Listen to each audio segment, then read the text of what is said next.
ശ്രീദേവിൻ്റെ വീട്ടിലേക്കാണ് നമ്മൾ പോകുന്നത്. അവിടെ നിന്നും ഗൂഗിൾ VS ചേരുന്നുണ്ട്. ഗൂഗിൾ, പെട്ടെന്നുള്ള ആഘാതം അത് ആ നാടിന് മുഴുവൻ, കേരളക്കരയ്ക്ക് താങ്ങാൻ കഴിയുന്നില്ല. അപ്പോൾ ജന്മനാട്ടിലെ അവസ്ഥ, ബന്ധുക്കളുടെ ഉറ്റവരുടെയൊക്കെ തന്നെ സങ്കടം, വിലാപം, അവർക്കൊന്നും ഇപ്പോഴും അത് ഏറ്റുവാങ്ങാൻ പോലും അല്ലെങ്കിൽ അംഗീകരിക്കാൻ പോലും ആയിട്ടില്ലായിരിക്കുമല്ലേ? എന്താണ് അവിടുത്തെ സങ്കട കാഴ്ചകൾ, കണ്ണീർ കാഴ്ചകൾ?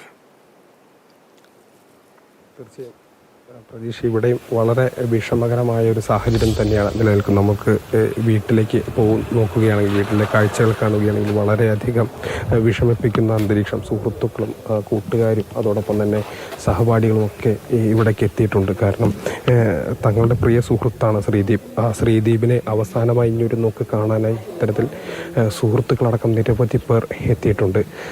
വളരെ വിഷമമായ അല്ലെങ്കിൽ വളരെ വിഷമം നിറഞ്ഞ ഒരു സാഹചര്യത്തിലൂടെ കടന്നു പോകുന്നതെന്ന് പിന്നെ എടുത്ത് പറയേണ്ടതില്ല. കാരണം പലർക്കും ഇത് ഉൾക്കൊള്ളാൻ കഴിഞ്ഞിട്ടില്ല. കാരണം 55 ദിവസം മാത്രമേ ആയിട്ടുള്ളൂ ശ്രീദീപ് ഈ വീട് വിട്ട് പഠനത്തിനായി പോയിട്ട്.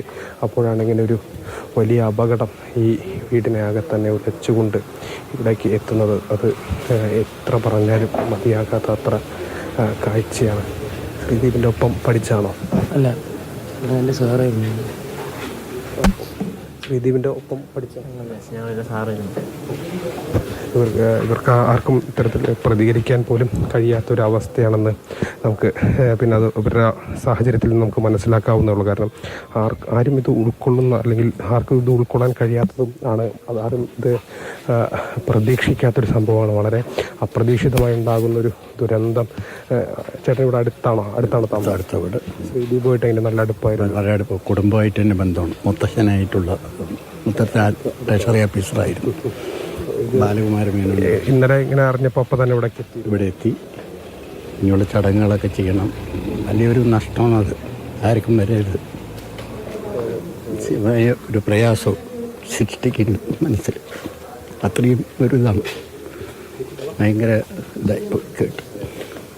അവസ്ഥ എങ്ങനെയാണ് പ്രതീക്ഷ? അതായത് വളരെയധികം വൈകാരികമായ നിമിഷങ്ങളിലൂടെയാണ് ഇവരൊക്കെ കടന്നു പോകുന്നത്. നമുക്ക് ഊഹിക്കാവുന്നേ ഉള്ളൂ. കാരണം 55 ദിവസം മാത്രമേ ആയിട്ടുള്ളൂ ശ്രീദീപ് മെഡിക്കൽ കോളേജിലേക്ക് പഠനത്തിനായി പോയിട്ട്. അവിടെയുള്ള കുട്ടികളുമായെല്ലാം പരിചയപ്പെട്ട് ക്യാമ്പസ് തന്നെ അറിഞ്ഞ് വരുന്നൊരു സാഹചര്യത്തിലാണ്. ഒരു ഹഡിൽസ് താരം കൂടിയാണ്. അങ്ങനെ ഒരു സ്പോർട്സ് മോഹങ്ങൾ കൂടി ഉള്ളൊരാളാണ്.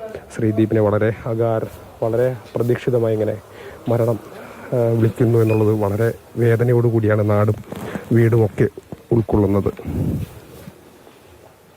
അങ്ങനെ മരണം പാഞ്ഞെത്തി, സ്വപ്നങ്ങൾ കവർന്നു, പ്രതീക്ഷകൾ അറ്റുപോയി, പാതി വഴിക്ക് മുറിഞ്ഞുപോയ ജീവിതം, യൗവന കാലഘട്ടത്തിലേക്ക് കടക്കാൻ കുതിച്ച, ഇനി എത്രയോ നാളുകൾ നമ്മുടെ നാടിന് വേണ്ടി സേവനം നൽകേണ്ട, നമ്മുടെ ഒരുപാട് പേരെ ചികിത്സിക്കുകയും ഒരുപാട് സ്വപ്നങ്ങളൊക്കെ തന്നെ ജീവിതത്തിൽ പൂർത്തീകരിക്കുകയും ഒക്കെ ചെയ്യേണ്ട ഒരു 5 മനുഷ്യർ, 5 നമ്മുടെ കൗമാരക്കാർ, അവരാണിപ്പോൾ വിട പറഞ്ഞിരിക്കുന്നത്. പാതി വഴിക്ക് അങ്ങനെ വിരാമം ഇട്ടു പോവുകയാണ്. അവരുടെ ജീവിത സ്വപ്നങ്ങൾ, കുടുംബത്തിൻ്റെ സ്വപ്നങ്ങൾ, നാടിൻ്റെയൊക്കെ സ്വപ്നങ്ങളൊക്കെ തന്നെയാണ് അവസാനിപ്പിക്കുന്നത്. ഒരു പാഞ്ഞെത്തിയ ആ ദുരന്തത്തിൽ എല്ലാം അങ്ങനെ അറ്റുപോവുകയാണ്. നമുക്കിനി കോട്ടയത്ത് നിന്നും നമുക്കൊരു ആ വേദനയുടെ നിമിഷങ്ങൾ തന്നെ കാണാൻ കഴിയും. മറ്റക്കരയിലെ തറവാട് വീടും ദുഃഖത്താൽ തളം കെട്ടി അങ്ങനെ കിടക്കുകയാണ്. ദേവാനന്ദ് എന്ന ആ 19-കാരൻ്റെ മരണവും ആ നാടിനെ ഒന്നാകെ ദുഃഖത്താൽ വിഴുങ്ങിയിരിക്കുകയാണ്. ജെയിനാണ് അവിടെ നിന്നും ചേരുന്നത്. ജെയിൻ, നാട്ടിലെ അവസ്ഥ എന്താണ്? ബന്ധുക്കളുടെയും ഉറ്റവരുടെയൊക്കെ തന്നെ പ്രതികരണങ്ങളിലൂടെ എന്താണ് മനസ്സിലാക്കാൻ കഴിയുന്നത്?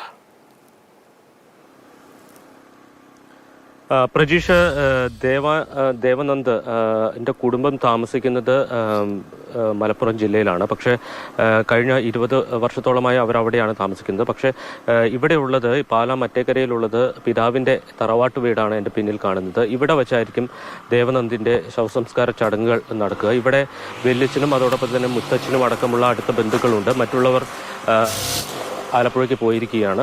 നമ്മൾ മുത്തച്ഛനുമായി സംസാരിച്ചിരുന്നു. ഏറ്റവും ഒടുവിൽ ദേവനന്ദ് ഇവിടെ എത്തിയത് ഓണത്തിലാണ്. അന്ന് മുത്തച്ഛന് ചില ഉറപ്പുകൾ നൽകിയിട്ടാണ് അദ്ദേഹം ഇവിടെ നിന്ന് പോയത്. സാധാരണ ഇവിടെ എത്തുമ്പോൾ മുത്തച്ഛൻ്റെ തലമുടി വെട്ടുന്നതിനടക്കം കൊണ്ടുപോകുന്നത് ദേവനന്ദായിരുന്നു. ഇത്തവണ ക്രിസ്മസിന് മടങ്ങി എത്തുമ്പോൾ താൻ തന്നെ മുത്തച്ഛൻ്റെ മുടി വെട്ടിച്ചോളാം എന്നൊക്കെ പറഞ്ഞിട്ടാണ് ഇവിടെ നിന്ന് മടങ്ങിയത്. ഇന്നലെ വൈകുന്നേരമാണ് അപ്രതീക്ഷിതമായി ഈ ദുരന്ത വാർത്ത ഈ കുടുംബത്തെ തേടിയെത്തുന്നത്. പിതാവ് തന്നെ, ദേവനന്ദിൻ്റെ അച്ഛൻ തന്നെയാണ് വിളിച്ച് മുത്തച്ഛനെ അറിയിക്കുന്നത്. എത്രയും പെട്ടെന്ന് ആലപ്പുഴയിലെ ആശുപത്രിയിലേക്ക് പോകണം, മകനൊരു അപകടം പറ്റിയിരിക്കുന്നു എന്ന് പറയുന്നത്. അതനുസരിച്ച് വളരെ പെട്ടെന്ന് തന്നെ ഇവിടെ ഉണ്ടായിരുന്ന അടുത്ത ബന്ധുക്കൾ, അച്ഛൻ്റെ സഹോദരനടക്കം ആലപ്പുഴയിലേക്ക് പോവുകയായിരുന്നു. അതിന് പിന്നാലെയാണ് ഈ മരണവാർത്ത എത്തുന്നത്. ഇപ്പോൾ എന്തായാലും മൃതദേഹം ആലപ്പുഴയിൽ നിന്ന് ഈ വീട്ടിലേക്ക്, തറവാട്ട് വീട്ടിലേക്ക് തിരിച്ചിട്ടുണ്ട്. ഇപ്പോൾ ഏതാണ്ട് അരമണിക്കൂറിനകം തന്നെ മൃതദേഹം ഇവിടെ എത്തിക്കും എന്നാണ് അറിയിച്ചിരിക്കുന്നത്. നാളെയാണ് ദേവനന്ദിന്റെ ശവസംസ്കാര ചടങ്ങുകൾ നടക്കുക. 2 മണിക്കാണ് അത് നിശ്ചയിച്ചിരിക്കുന്നത്. അതുമായി ബന്ധപ്പെട്ട ഒരുക്കങ്ങൾ ഇവിടെ പുരോഗമിക്കുകയാണ്. അല്പസമയത്തിനകം മൃതദേഹം ഇവിടെ എത്തിക്കും. ഇപ്പോൾ ഈ സമീപത്തുള്ള ആളുകൾ മാത്രം, തൊട്ടടുത്തുള്ള അയൽവാസികൾ മാത്രമാണ് ഇവിടെ ഉള്ളത്. അതോടൊപ്പം തന്നെ മുത്തച്ഛനും പിതാവിന്റെ സഹോദരനും അവിടെയുണ്ട്. മറ്റൊരുക്കങ്ങൾ അതനുസരിച്ച് ഇവിടെ പുരോഗമിച്ചുകൊണ്ടിരിക്കുകയാണ്. മൃതദേഹം എത്തുന്നതോടുകൂടി തന്നെ ഈ നാട്ടിൽ നിന്നുള്ള അല്ലെങ്കിൽ വലിയൊരു ജനാവലി ദേവനന്ദിനെ അവസാനമായി ഒരു നോക്ക് കാണാൻ ഇങ്ങോട്ട് എത്തുമെന്നാണ് പ്രതീക്ഷിക്കുന്നത്. പ്രജീഷ്.